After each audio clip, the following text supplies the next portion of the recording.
Hey, everybody. Super interesting topic today, top of mind to all of us in cybersecurity, and that is preventing data breaches in the cloud with a true expert, Chen from Skyhawk Security. How are you? Good, how are you? Thanks for having me today, and pleasure to be here. Well, it's wonderful to have you, and so many questions about your approach to cybersecurity in the cloud. But maybe start with the origin story of Skyhawk. How did you guys come together, and what was the mission? Right. So, Skyhawk Security is a spin-off from Radware. Hmm.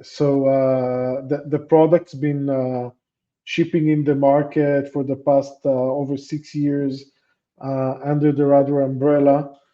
And with the success and traction we got, um, the management of Radware basically realized that it makes more sense to give it its own branding, its own life as a standalone product in the cloud security space. So that's what we did, and that's how the spin-off came to life. I joined a year and a half ago, more or less, to lead the company after the spin-off.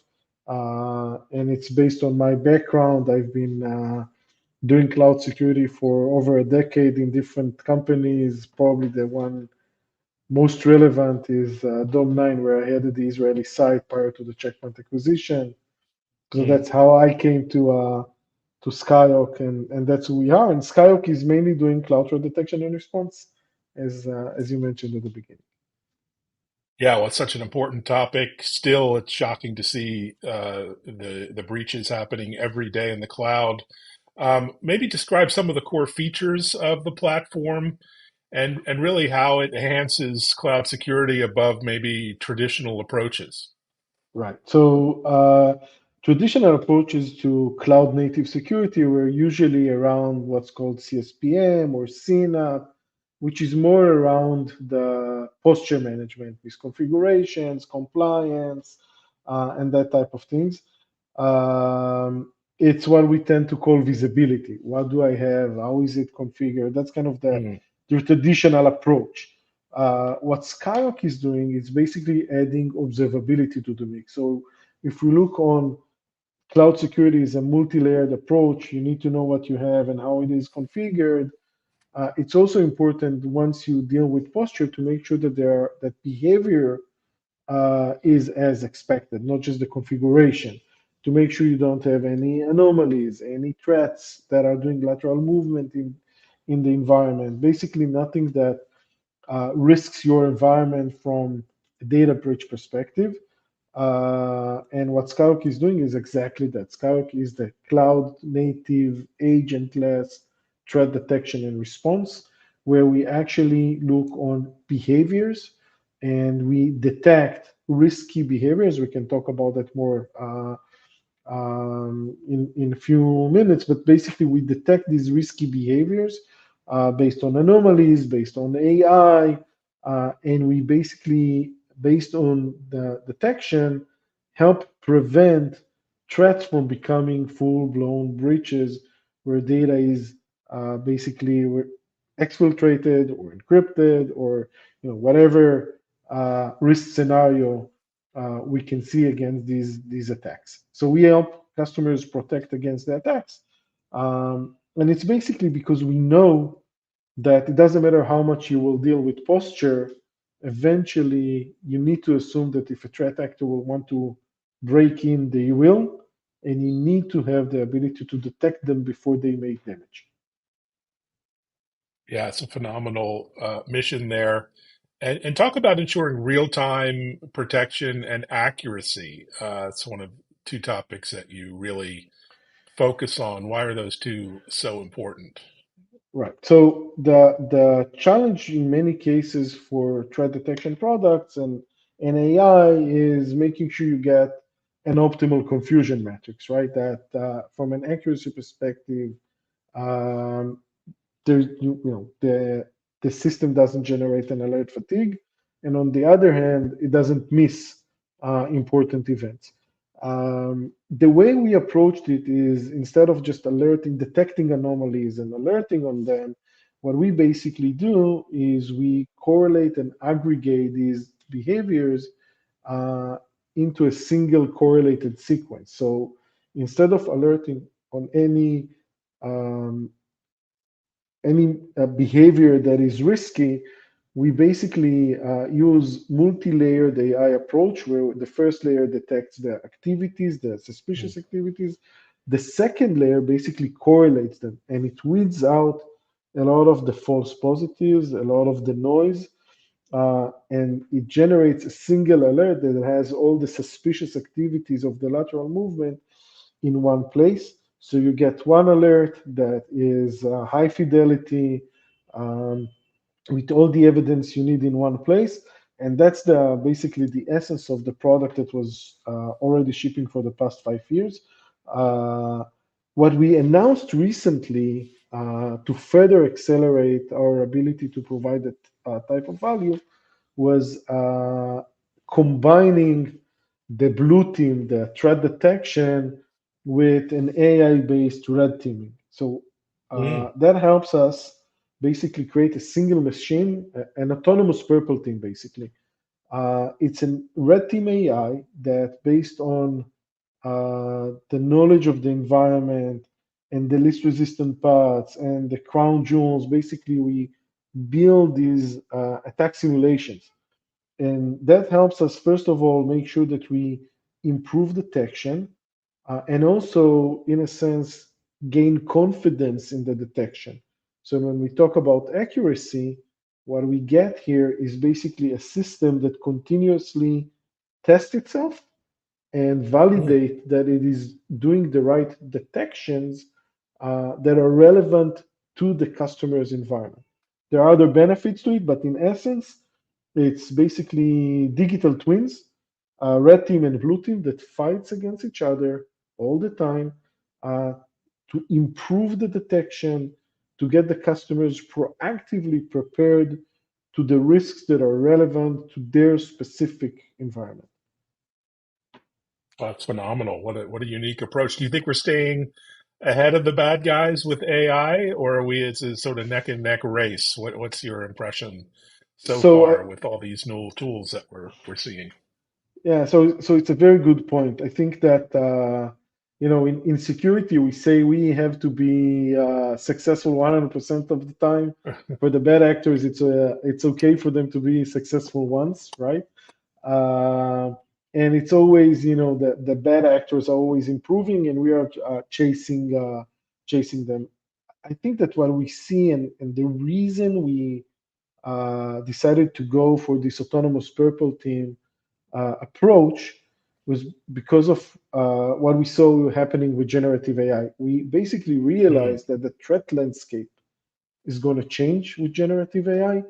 The skills that are needed to become an attacker, the level of knowledge and expertise will become much lower when you can use generative AI to basically help you build and craft attacks. So part of it was our future-looking approach that said the threat landscape is going to change, and for us to be ready and not after the fact, learning after the attacks happen, but actually be ahead of the curve and act like the attackers are going to act. We actually build this generative AI-based attacking machine that is mimicking the current and future threat landscape. And that helps us make sure that our detection engine, which is what we're actually providing and selling, is prepared and ready with the right detectors. And the feedback loop between the two, always make sure that our detection is improving, it's adaptive, it's auto learning. That's how we make sure that we are advancing at least as fast as the attacking capabilities and exploits are advancing. Fantastic. Well, here's best of luck to you. Best of luck to us all. So, talk about your product stack, your suite. Obviously, CDR we talked about, but you Mhm. also incorporate cloud infrastructure entitlement management, cloud security posture management. I mean, the Correct. whole stack. Is that right? Correct. It is right. So basically, for cloud native threat detection to be effective, it must have the context of the environment. We must understand again what are what is the inventory, what are the crown jewels, what is it that we are protecting, and also for us to understand what is an abnormal behavior, we need to understand what is the normal behavior. Once Mm, we had that, the contextual aware threat detection, and we needed for the threat detection to have both the inventory, the topology, and the IAM knowledge. The step to provide compliance and entitlement management, least privileges, kind of supporting this privileges approach, it was kind of almost a very minimal addition to what we had to do anyway. And customers see value in these two models, so we provide them as well. Again, it started from the need to have a cloud native, agentless, context aware threat detection. But there is value in these two capabilities as standalone modules, and we bundle them as part of the mm. CDR. We don't charge for them separately. We bundle them as part of the CDR. You buy from us one SKU, you get everything under that. By the way, we think that CSPM is such a commodity that for smaller environments, up to 1,000 cloud assets, we give the CSPM module for free. So if Mm. you're a small environment, you don't have any other compliance solution, you only need, some compliance and misconfiguration, CSPM management, up to 1,000 cloud assets. You can go to our website, Skyhawk Security, and sign up for the free product. The full package includes everything anyway. Wow, nice pitch there. Um, you also have an attack simulation feature to help organizations kind of strengthen their pre-production environments. Tell us about how that works. Right. So the attack simulation, or what I mentioned is the autonomous purple team. Basically, the red team, AI-based red team, is building these attacks. What we do is we train an AI machine on different exploits, capabilities, techniques, and we use our knowledge of the environment to actually show customers not just where they have vulnerabilities or network connected vulnerabilities or all these configurations that are together maybe more toxic. We actually show them where they are exploitable, where there are tools to leverage them. Mm, And it's a completely different approach to even how CSPM is done. But more importantly, it's exponential in its capabilities, right? Because we actually train the attack simulation, the AI-based red teaming with all these approaches, and we let this machine basically build all the attacks in different scenarios based on whatever entry point we find, whether it's IAM based or network based, vulnerabilities, right? We basically train it with all the relevant tools, with all the intel that we can feed it with, and that automatically create these attack recipes for customers that they can actually run as attack simulations, or just understand almost like an exposure report where they're exposed. I think we kind of hear a lot of push recently around CTEM, continuous threat exposure management. It's basically this whole approach is combining the CTEM framework into CDR, and it's like these two categories in a single product. that's fantastic. So, you see as well as I the phenomenal rise of cloud adoption continues without slowing. The latest trend is multi-cloud, right? So you have multiple hyperscalers and other clouds in one large enterprise. How do you see yourself keeping up with that environment? Multiple clouds, the scale is going through the roof. What are some of the ways you're addressing these challenges looking forward? Yeah, so the product is already today multi-cloud. We already Mm, support all major clouds, AWS, Azure, GCP, obviously Kubernetes, different flavors of Kubernetes. And that's part of what we do, and everything we do is multi-cloud. Using AI definitely helps there because We build the models once for multiple environments, Hmm. and we make sure that we do the work. Between specific and generic, we always find the right balance there. Um, but the platform is already multi-cloud, and that's part of the benefit, by the way. Instead of kind of Hmm. going for maybe the hyperscalers specific product that is tuned for their environment, um, many customers today have multiple cloud vendors for various reasons. And what we do is we basically help them get this single threat detection, single pane of glass on all their environments in one place. Single tooling, single training, single enablement, single integration of workflows across all their clouds. Fantastic. So let's talk about your customers and partners. I assume you're working with enterprises directly, but you Mhm. also work through the hyperscalers or the marketplaces they're creating. What's your sort of Correct. go-to-market there?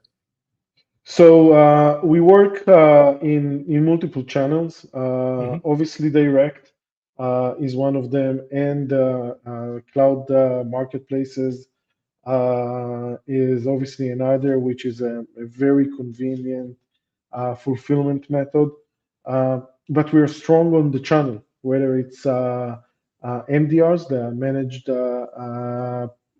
threat detection providers, managed SOC providers that can use our product in order to provide services to their customers, and also the regular VARs, where they can get in, they can use our autonomous purple team product just to provide this risk assessment at the beginning, and then make Mm, sure that they continue and sell through the continuous protection of the product to make sure that we continuously detect changes in the environment and the detection for them with helping them. There's a revenue opportunity for VARs on top of our product with providing services on top of the product, preparing the automated responses for the customer. So we work extremely well with the channel, uh, as the MDRs, and obviously the AWS and other marketplaces, cloud marketplaces, to make sure that we meet our customers where they are and make it easy for them to enjoy the benefits of the product. fantastic. Well, you have some great customer references on your website. Care to talk about any feedback from real customers, what they're seeing in the field, maybe how you're helping them these days? I know you can't really name names much of the time, but any insights Yeah. would be interesting. So the one thing I will say that is, the best proof of value of the product is when we get into a POC, and within the POC, we're able to save our customers from real incidents, right? Hmm. That's the best testimonial we have, and this thing is happening to us more and more, where we get into a customer environment, we onboard them. Again, it's a SaaS product, so it's very easy to onboard, uh, agentless. It's doesn't take a lot of time to cover full environment, and then when we do that, we're able to catch real incidents where the customers come to us and say, "Wow, you saved us!" Right? This was a real incident. Sometimes it happened by a mistake of an insider, an innocent mistake. Sometimes it was something else. But you really saved us. We were heroes of today, thanks to your system. And when this is happening during POC, it's really amazing. We are able to catch these events for customers and save them, and they become our best, references afterwards because they've experienced the value of the product. Oh, fantastic. Yeah, much needed help. I just read an article here the other day. JP Morgan exec claims the bank repels 45 billion cyber attack attempts per day.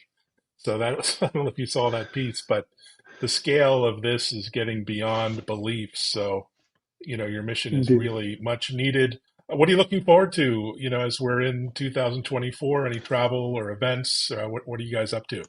So we'll definitely be at Black Hat. We'll be at RSA. We'll probably, AWS reInvent was amazing for us at the last November. We'll probably look to attend again.